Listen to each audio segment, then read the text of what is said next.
our life.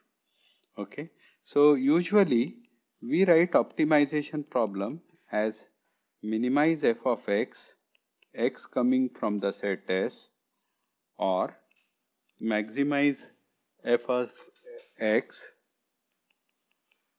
x coming from a set S. So this is a standard way of writing an optimization problem, and these problems come to us naturally in the life. We see many such problems coming into the life. For example, let me just take a very simple problem. I have x and a function f of x, and this is f of x is equal to x square. I ask you what is minimize f of x, and very clearly you would say that the answer is x is equal to 0. So this is the minimizer or the minimum, and this f of x is usually called as the objective function, and the value that it has taken is 0. Okay, so this was very simple.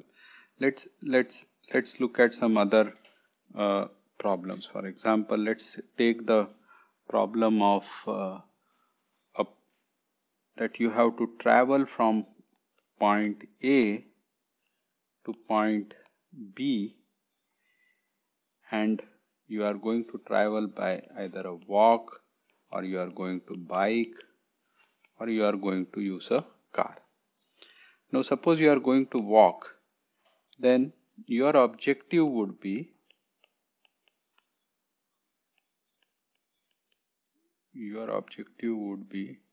to minimize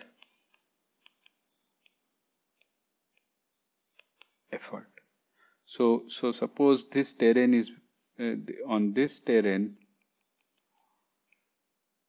there is a hill, all right, and there is an alternate route here without a hill, and so easy to walk. Probably you would choose 2/1 because your effort into is less than 1. So if you say and there could be a third route like this. Now if your objective is to minimize the distance, then the answer is take the shortest path, go from A to B. Suppose your objective is to minimize the effort, you may take the route from A to B via alternative 2, and so on and so forth. So therefore these route 1s, route 2 and route 3, they constitute your set S. So the set S is selection of the possible routes, and now your job is, according to the minimize effort objective, you would choose one of them. Or if you are using a car, you may say that minimize the fuel consumption which is associated with it, or so on. So you are able to frame it as minimize f of x, x coming from S. Now let me take another example. Humans ourselves, we humans are optimizers. For example, one of the things that we want to maximize is our welfare. But I would, for the time being, just say that we want to maximize our earnings, because welfare is closely related to earnings. Now, let's say that, but you have only for your earning, you have only 24 hours in a day, right? and let's say you put 8 hours to sleep, 8 hours to do things like exercise, eat, cleanliness, taking a bath, etc., interacting with peers, with friends. I mean, entertainment is very important aspect of our life, so we need time for that, and all this takes 8 hours. Then you are left with 8 hours to work. So let's say this is where you are going to earn, is basically within this 8 hours. Now you have two choices with you, like if you, like post 12th class, which all of you have done and come here. You could directly take work. Now, based upon whatever skills you have, you could drive a Ola or a Uber car. You could work in a restaurant or whatever. So you could do something like that. Or you study at IIT, earn a degree, and then work. And this is the alternative that you have chosen and come. Now, why have you chosen this alternative and come? So you have chosen this alternative and come because later on, 4 years from now or whatever, later on, what you earn will overcompensate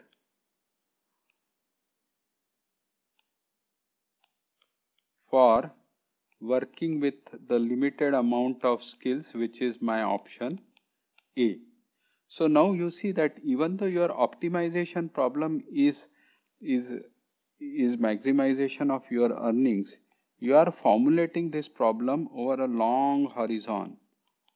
You are really following it over a long horizon, and you see coupling in time, for example.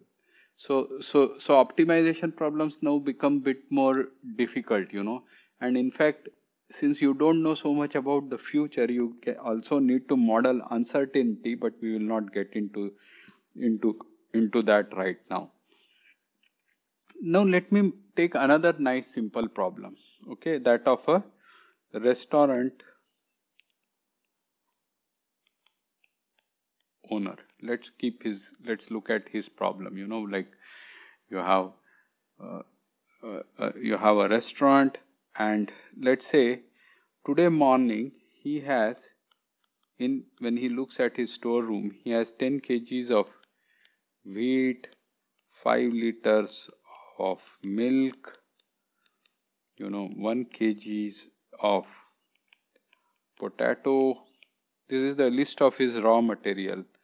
Half a kg of salt, 500 grams of paneer, etc., etc., etc. So he has a set M resources available with him. He has M resources available with him, and his menu card has N items, which I call as activities. So he has N activities which are there. What could be those activities? Like he's selling paneer butter masala at rupees 20 per plate. He's selling samosa at rupees 10 per plate. He has chai at rupees 5 per cup, and so on. So I call this as N activities that he is performing with this M resources. and these n activities consume these resources. So for example, let's say that samosa requires 100 grams of potato, maybe 100 ml of vegetable oil, 5 grams of salt, 10 grams of masala, and so on. So this is what, these are the ingredients, and then cooking energy of, let's say, 500 calories or whatever. Now he knows cost which is associated with this. So he comes up with his production cost. And the production cost is, let's say, rupees 5 per piece. And he is selling it at, what is the price at which he is selling? Let's say he is selling it at rupees 10 per piece. So he is selling the samosa at 10 per piece. Then he will be in profit of rupees 5 per piece of samosa. So like that he will have profit with every piece of item that he is selling. So let's say that each item has price P1, first item has price P1, and he sells it to X1 units.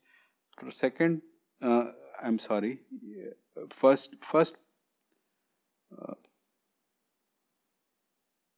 has profit.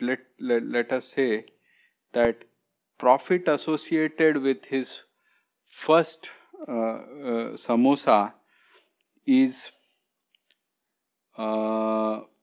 PR1, and he sells X1 amount of it.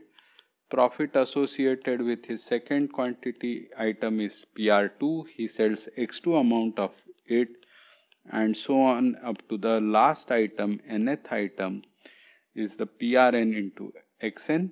So then this net profit he wants to maximize. So he wants to maximize this, or I would write it as, let's say, maximize C transpose X, where X is a vector of X1, X2 to Xn, and C is a vector of PR1, PR2 to PRN. So this is also called in my optimization problem as the objective function. It's called the objective function, which in this case is linear. In our this particular example is linear. So his objective is maximize C transpose of X. Now he has constraints. For example, samosa 1. So let me write a table like this to list his constraints. Here his item 1 and so on up to item n, say samosa,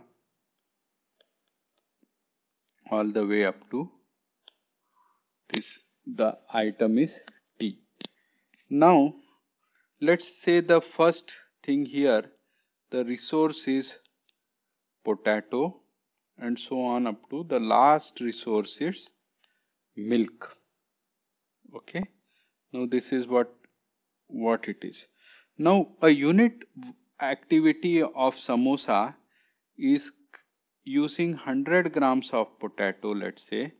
For item 2, let's say it uses 10 grams of potato, and the last item, let's say, uses 0 grams of it, and so on. So then when he does samosa 1, he produces X1 pieces, that is called the level of the activity. He uses 100 X1 of potato. When he, let's say, paneer butter masala item 2, he does that, he uses 10 X2 of potato in that, and so on. Let's not keep it 0, let's call it, let's make it 0.01 just to doesn't And the last one he uses, let's say, tea doesn't use, tea does not require this. So let's say this is some curry. And so this curry requires 0.01 grams of potato. So all of this is the, in all net potato that he has consumed, the resource one is this. And this resource that he has consumed should be less than or equal to the amount that he had to begin with, which is 1 kg or 1000 grams. So this is less than or equal to 1000 grams. Similarly, for the second resource, like the milk, 0 grams here, maybe 5 ml here, maybe 25 ml here, and so you have 0 times x1 plus 5 times of x2 up to 25 times of xn is less than or equal to the 5 liters that he has here. So these are called the resource constraints.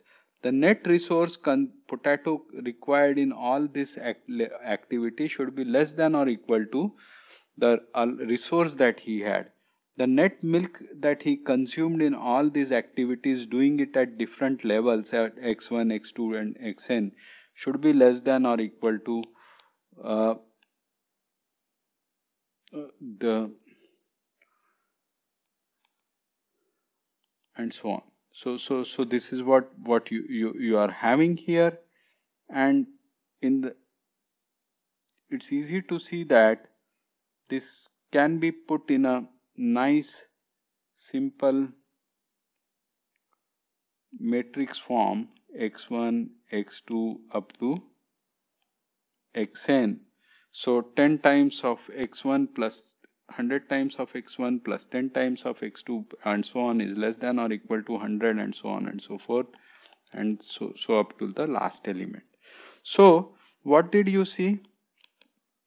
You say that your objective was maximize C transpose X, and your constraint is AX is less than or equal to B, and of course, because neither can samosa be negative nor paneer butter masala be negative, so X is greater than or equal to 0. Now this problem is typically called a linear programming problem, because the objective function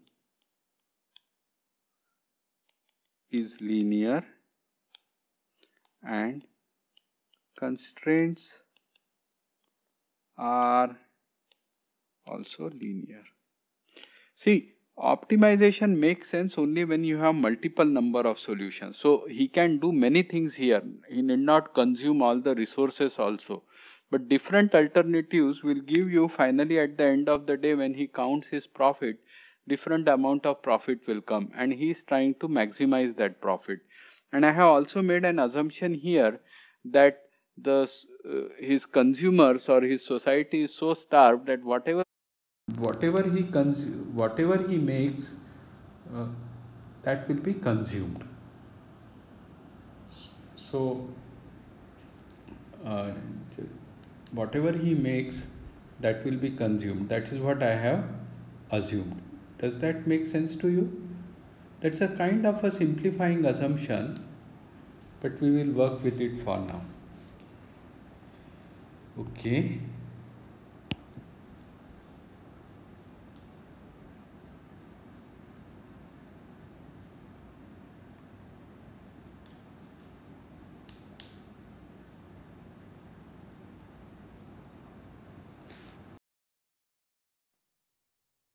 Okay.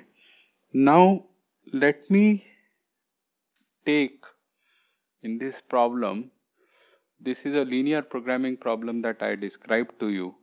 Now let me make this problem more realistic. To make this problem realistic, what do I have to say? I have to say that number of samosas is a positive integer, is it not? Number of samosas cannot be a negative integer. You cannot have -1 amount of samosas, or or for example tea you can have in number of cups of teas. Tea is an integer. He is not going to sell half a cup of tea, for example, or a quarter of a cup of tea. So these are integers. When I put this constraint, then this problem gets a discrete nature or a combinatorial nature. So they usually become a bit more difficult. So in this course, when we say that we are going to study the optimization problems that we are going to study, minimize f of x, x coming from set S, these are going to be of the form minimize f of x, g1 of x is equal to 0, g2 of x equal to 0, up to gp of x equal to 0, and h1 of x less than or equal to 0, h2 of x less than or equal to 0, and hr of x less than or equal to 0. In all these problems, no discreteness. Everything will be the variable x is coming from each of this x, which is like a n tuple x1, x2 to xn. Each of them is a real number. Okay, so I write that x comes from Rn, and I assume that my objective function is continuous, differentiable, sometimes twice differentiable as well. And I make similar assumptions on this equality and inequality constraint. Now someone may say that suppose I have an inequality constraint like this, x1 square plus x2 square is greater than or equal to 5. Oh fine, that can be converted to this standard form by saying minus x1 square minus x2 square is less than or equal to minus 5. And so I am just writing inequalities of this particular form. So I am going to minimize, so this is my set S, this is my set S, and this is my objective function, and usually the argument which is to be optimized is shown below the minimum value as x vector here, and this is what I am going to solve.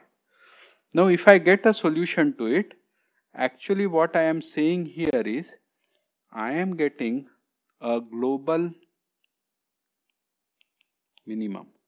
Why do I call this solution as a global minimum?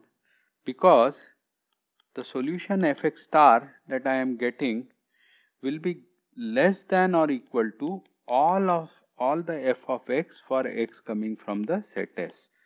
That means there are two things that I am trying to say when I say I have found a minimum. One, x star belongs to S.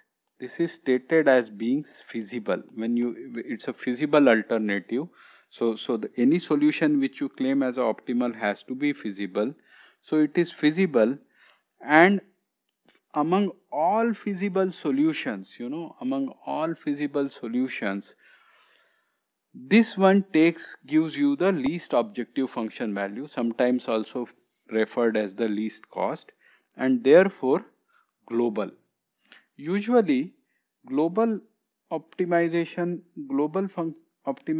is more difficult, and we end up doing a lot of times local optimization. For example, here in this case I will have two local minimums at x1 star and x2 star, but you can see very clearly that f of x2 star is global minimum and f of x1 star is local minimum.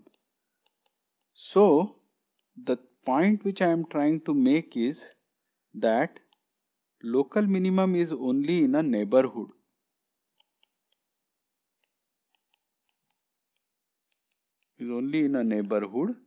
But a global minimum is everywhere. So the global minimum covers complete set S.